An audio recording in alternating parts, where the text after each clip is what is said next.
Hello YouTube, and welcome to this next video in our tutorial series on Axis and Allies 1914. This video we are primarily going to be focused on the different units. In fact, you'll see a number of them laid out here, as well as some chips off to the side. So we're going to be going through each one and talking about its advantages and disadvantages, its cost, and so forth. So we'll get a little bit into the economy as well, but this is mostly going to be focused on the units. These units out here are Austria-Hungary's units. You can tell that because they are green. They match the color of Austria-Hungary on the map. So the German units are more of a gray. France's units are the corresponding color for its country, and England and Italy and Russia and so forth. Now, really quick, before we get into that, I realized that I do want to add a little addendum to my last video. We talked about the international political situation and how these countries are related to each other. One thing that you might have noticed, I talked about Italy and how Italy was in an alliance with Germany and Austria-Hungary. So you might have been wondering, wait a second, doesn't Italy fight on the side of the Allies or the Entente, not the Central Powers in this game? And that is in fact true. And unlike in World War II, where Italy fought on the side of the Axis, or the side of Germany, they are on the opposite side in this particular war. Now, why would that be if they had an alliance with Germany, Austria, Hungary as the Triple Alliance here? Well, a couple reasons. One is that their alliance was defensive, which means that when Germany declared war, sorry about that if you heard a buzz, I think somebody outside accidentally buzzed the wrong apartment. Anyway, so it was a defensive alliance, which meant that when Germany declared war, an offensive act, initiating conflict with these other countries, Italy technically was not bound to assist, though they could if they wanted to. This would be like if Germany declared war on Russia just randomly. Italy would not be bound to assist in that case. However, if another power, France or an England or a Russia, just decided to declare war on Germany, then Italy was duty-bound to assist. So they were kind of off the hook there. Second, they weren't as close as they had been when the alliance was first formed, even if the alliance was still in effect. But the other big component is that they had an agreement with Austria-Hungary that, they both had interests down here in the Balkans, and the agreement was that if either one of them became more powerful, and in this case that involved expanding into new territory, there would be a balance. The other one would be allocated, or there'd be some sort of agreement where the other one would be compensated in some fashion for that to maintain the balance between the two powers. Well, when Austria went to war against Serbia and Italy got nothing, they, for obvious reasons, felt concerned about that and were a little bit upset. And so they were less likely to, through the goodwill of their prior friendship, say, we're going to get involved in this war. And so they ended up being a major power. Both sides were promising them, asking them stuff. Most of their aspirations involved either territory down here, which the Austro-Hungarians also wanted, or territory that was part of Austria-Hungary. So there was less the Central Powers could really offer them that they wanted, and so they would eventually come in on the Allied side. Especially when Austria-Hungary kind of bungled things early in the war against Russia and looked like a very weak power. That did encourage countries like Italy and Romania to give the Allies a second look at just joining, as well as the care packages or the promises the Allies were making if they were to get into the war. So that's just a little holdover from the last video. Now we're going to get into actual component of this game, step away from the history for a little bit. And so we're going to go through each one of these units. So we've got our land units over here. There are 3 different types. I will be describing them in detail. We've got one type of airplane here. And then we've got several types of navy. So we'll be going through each one, and we're going to be talking about how much they cost. So again, just as a reminder, if it was in the other video, every land territory has a number with a circle on it, and that corresponds to how much money, or how much production, how much industrial capacity you get, that you can then use to spend to acquire units. So the more economic power you have, the more units you can produce, the more you're going to be able to do on your turn. Every country starts with a set amount that very roughly corresponds not necessarily to their historical output, but in terms of like specific production, but more so in terms of relative to other powers. So Germany is going to have the greatest production on the board, England's going to be second, and then you've got France, Austria, Hungary, and Russia that are roughly equivalent, and then other powers like Italy and the Ottomans that are even less. So the makers of this game did not try and say, well, how many rifles did Germany produce? Okay, we're going to give them that much production. It's just trying to get a relative comparison of the different economic strengths of these countries. And so as you take over other territories, and we're going to talk about combat and battle and how that works in another video, but as you take territories, you can increase your economic power, which lets you build more stuff, or you might lose territories, in which case you will your economic power will decline and you'll be able to build less. So that's just a brief overview there. So let's start with these units.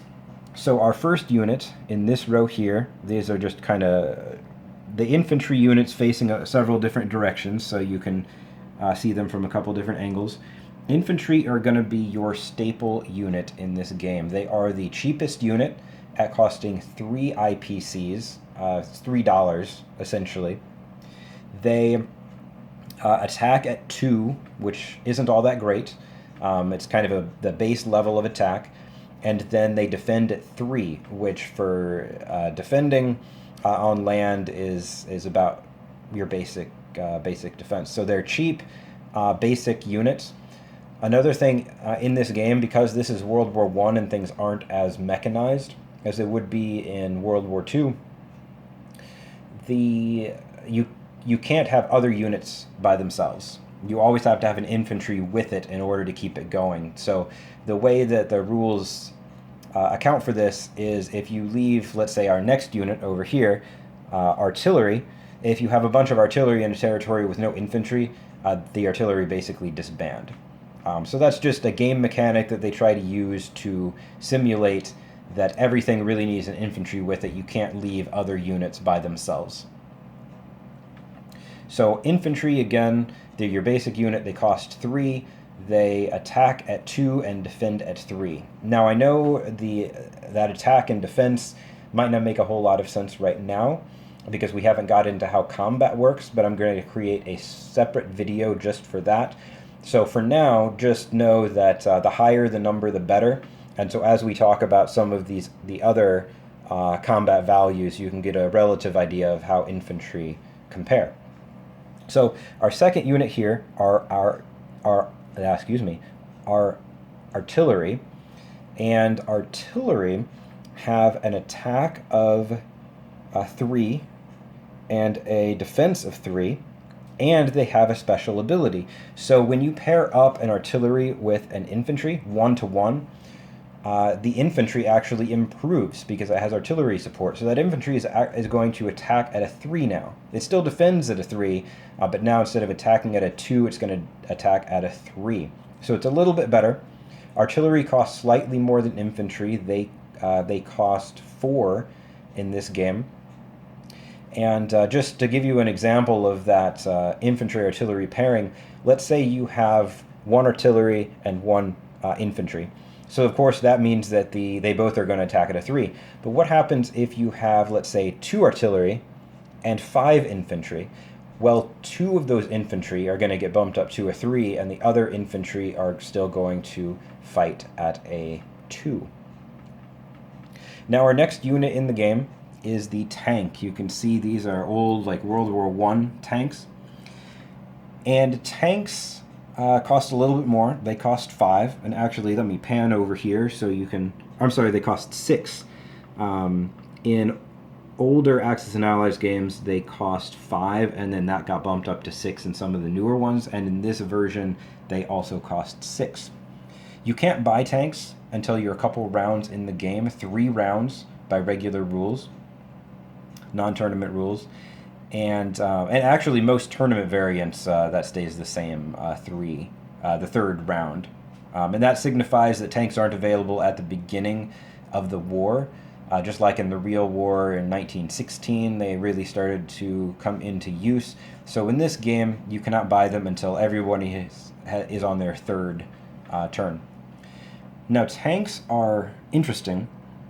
Tanks attack at 2, so they attack like infantry.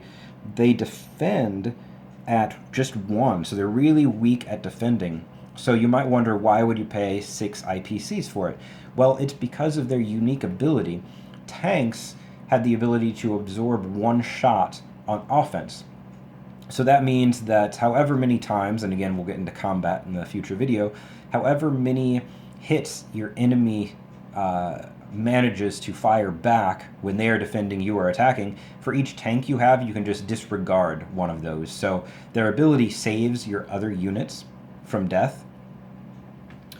They also benefit from artillery support. So just like infantry, tanks normally attack at a 2, but if you pair them up with an artillery, then they're going to attack at 3. And the same thing applies. 1 artillery to 1 tank, the tank attacks at a 3. But if you've got, let's say, 2 artillery and 4 tanks, 2 of the tanks will attack better and 2 of them will attack like normal. One other thing to mention, and this is true for all of these land units, they get to move 1 space. They always get to move 1 space. Now, in tournament rules, there are contingencies. A lot of the time you can move 2. There are special circumstances where you can't, but most of the time you can. And but this series isn't about tournament rules. Just know that if you are playing with that variant, I know, well, there are a couple different variants out there. I think the differing movement is consistent, but there are some variations on in what situations can you move to and what can't you. But if you're playing out of the box, you don't have to worry about all of those different details. Just know all of your land units can only move 1 space. Now the next unit over here, this is your air unit. There's only 1 in the game. This is your fighter. Your fighters can move 2 spaces. But again, just like everything else, they have to end their turn in a territory that has an infantry, otherwise they get disbanded. Fighters are unique in a couple ways, in addition to their movement. So they cost 6, just like the tank, and they attack and defend at a 2. So you might, again, wonder, why do they cost 6? Well, it's because of their special ability. So when fighters engage in combat, so let's say you're in combat and you have some fighters and the enemy has some fighters. First, you have to engage in a dogfight, which is just your fighters versus their fighters. So you're rolling to try and shoot them down with 2s, and they're doing the same thing to try and shoot you down. And you keep going back and forth until only one side has fighters left. It is possible that both sides will have their fighters eliminated, and that ends the dogfight as well. But let's say that you are the side that is successful. So regardless of how many fighters were first involved, you have at least 1 surviving and the enemy has none. So now your fighter gets to engage in regular combat at a 2, but it also is going to provide a bonus to our artillery. So our artillery are not going to attack at a 3 anymore. Now they're going to attack at a 4, which means they have a better than 50% chance of hitting. Now that actually applies regardless of whether you are attacking or defending. If you have air superiority, is what it's called when you're the only side with air power, your artillery are going to hit on a 4. This is true for both attack and defense, so that is really nice. Now, before we get to our Navy over here, there is one thing that I do want to add when it comes to placing our units. So we talked before about how you have so much money, and then you're going to use that to buy these units. You always have to place your units in your capital. So for France, that's going to be Paris. Germany, that's going to be Berlin up here, and so forth. The one exception to that is England. You can actually put them in London, or all the way on the other side of the map, which is really hard to get to otherwise. You can put them in India down here and start going this way, or reinforcing Russia. Otherwise, they all have to be in the capital. You know, Rome is right there. Italy has to put its new units there.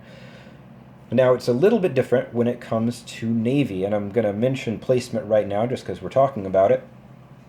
You can place Navy in any territory that that you start with that has one of these seaport icons on it. So like there or there for France. However, you cannot place sea units in a naval port that you conquer during the course of the game. It has to be one of your starting territories. So we're going to move to Navy. All of these units, I'm just going to get this out of the way. We've got our dreadnought battleship here. We've got our cruiser, our submarines, and our transports. They all can move 2 spaces, except for the cruiser. The cruiser is actually faster. It can move 3 spaces. Now our battleship here is unique in a couple ways. One is that it actually has to be hit twice to be destroyed. Everything else, every other unit in the game, you hit once and it's gone.